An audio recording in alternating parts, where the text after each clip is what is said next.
Lisa. It's so nice to meet you. I am at the Mount Airy Fiddlers Convention for the very first time.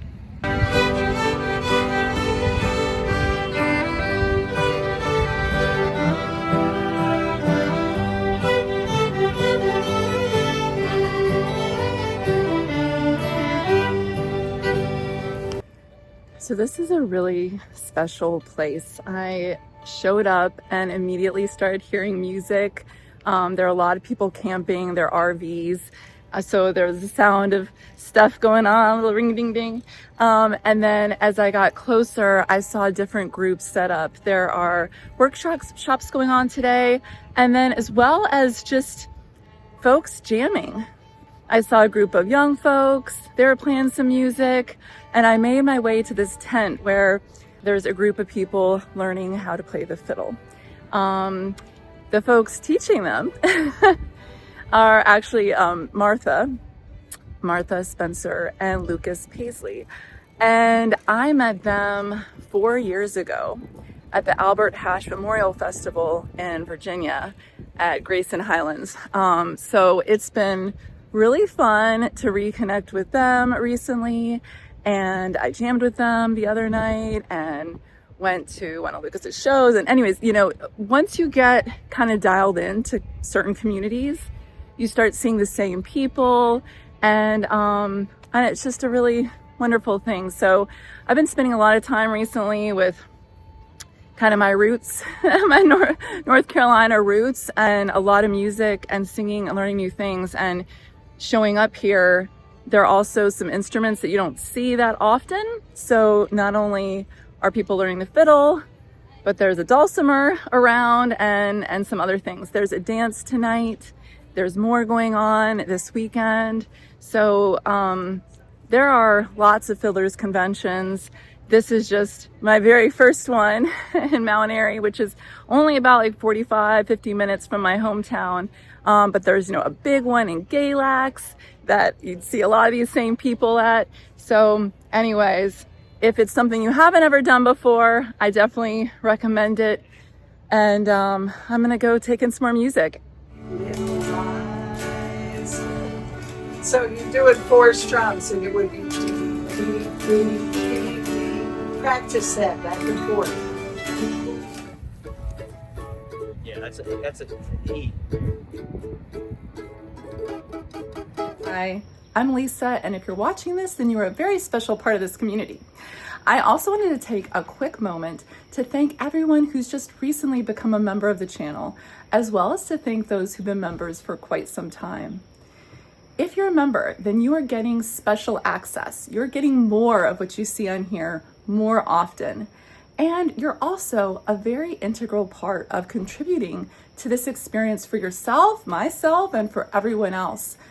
I hope that when you're on here, that you experience a great deal of connection, discovery, learning, that you see things that evoke your own memories of childhood, of your family, special memories that you have, or that you get to experience places that you know you'll never go, and you do it through this channel.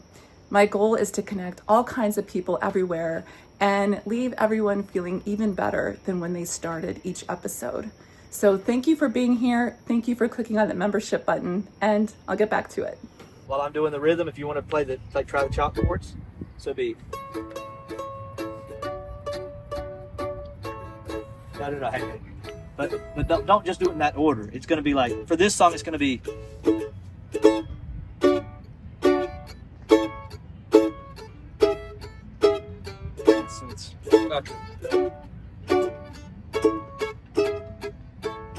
Again. Like what he's doing. See it?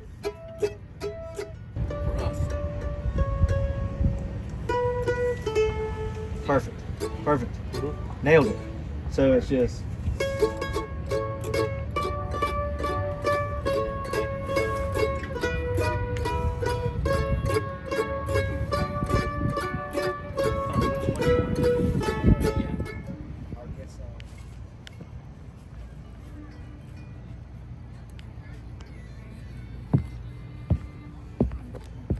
So I couldn't help but get on the dance floor.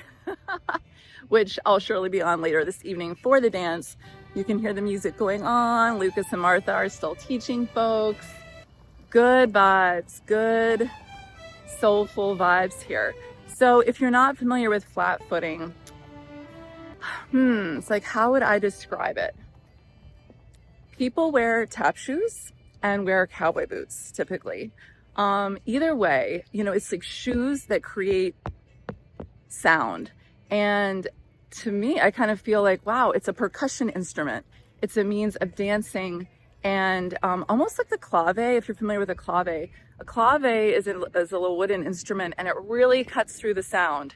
So you really hear it, and you really have to be on point. And I find that with flat footing, it's similar. Like you got to be on the beat because people are going to hear it, the musicians are going to hear it, and yeah, you need to be on. So yeah, I kind of liken it to tap dancing, especially when people are wearing tap shoes, but it's one of a kind. You know, you can picture some kind of combination of river dance and tap dancing and maybe line dancing. You know, I do a lot of line dancing, and you put that all together, but I don't know, someone else might describe it in a different way, but that's kind of what it makes me think of. In any case, it's fun, and you see people flat footing of all ages, and I'm looking forward to doing it later. I'll keep my fingers in that same thing, and I'll just kind of, you know. Yeah. Does that make sense? Yeah. Right. Somebody's got to keep. So, you know, and that's the thing. Like I said, when you're just first learning, keep it simple. And once you get muscle memory and once you kind of find your way around, you know, then you can kind of start doing things a little more complicated, and it won't seem as complicated because you'll already have the basics. You'll already have a strong foundation to build on. And that's the other thing too. You know, when you do these workshops and you focus on one instrument at a time, it's important because if you've got to learn whatever instrument you're learning. But when you come together and you play with other people, Right. it's not just about you at that point, it's about everybody. It's like a social component. It's like I've been telling people earlier today with my guitar workshops, you know, I love playing guitar, but at its root, old time music is fiddle and banjo music. So if I'm in a jam, you know, I like to do a nice hot lick every now and then. I want somebody to say, oh, that little run that Wes just did was pretty cool. But what I'm there to do is follow the fiddle and the banjo and give them a strong anchor so that they have a strong backbone to the music, and they're playing the melody and I'm keeping a strong backbone, and we all have to work together. What was that? What did you just say? We exist for the dancers. That's why this Old time music is There's nothing funner Right. than being on stage and seeing happy people dancing around. actually is a thing that, you know, when I first started learning music from the old timers, you know, there was this thing, they were all pretty worried about the old time music dying out, and they didn't want the old time music to die out. And I think that's really important. One thing that I often worry about, though, the thing that I worry about more than anything is the square dance, because old time music was dance music and it was community music before they had radio and stuff. And when I first started learning, the Beulah Rutten building still had a square dance every Friday night, and I could go to the square dance and I could watch those people play. And a lot of times, you know, if I knew somebody's playing, they might pull me up there, and it was just a lot of fun. What was you worried about? I worry about it not happening as much anymore. The square dance. I don't see a lot of square dancing. You know, I'm always looking to try to get connected with more people now that I live in the Triangle. And the other day, I got asked to go play at the Durham Community Square Dance, and it was a blast. Nice. There were a lot of people there. It was a great turnout. Yes, sir. A lot of people raised their hands and said it was their first square dance ever. The caller was great. Well, I think I need to get myself an instrument or two, or brush up on my flat footing so that I can return and take some of these workshops and hop up on stage.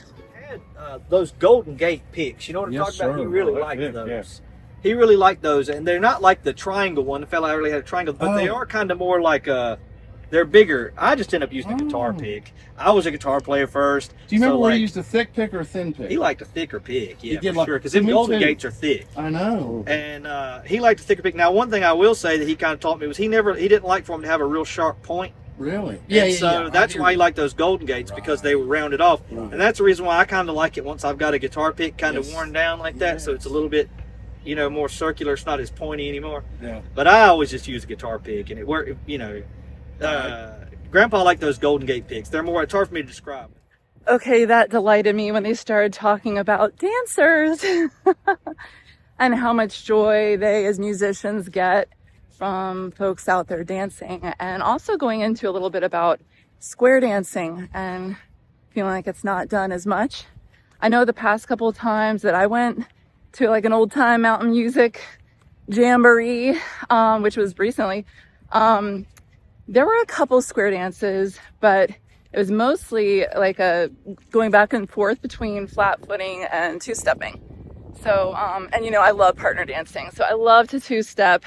The square dances are so fun. Really, all three. I've done I've probably two-stepping the most over the years because I've taught the two-step and taught line dancing and salsa and other stuff. But the flat footing is so fast. It's challenging. And again, I feel like I'm kind of like a part of the percussion. There is no percussion normally, in terms of this kind of music. But like, I feel like I'm creating the percussion and just, I don't know. It's good. It's good exercise and it keeps me on my toes mentally and physically. And then the square dancing, everybody's just, well, can be going in different directions, and it could be just a whole hodgepodge of stuff and a lot of laughter and a lot of, you know, do-si-doing and swinging your partner around and around, and well, it's just darn fun.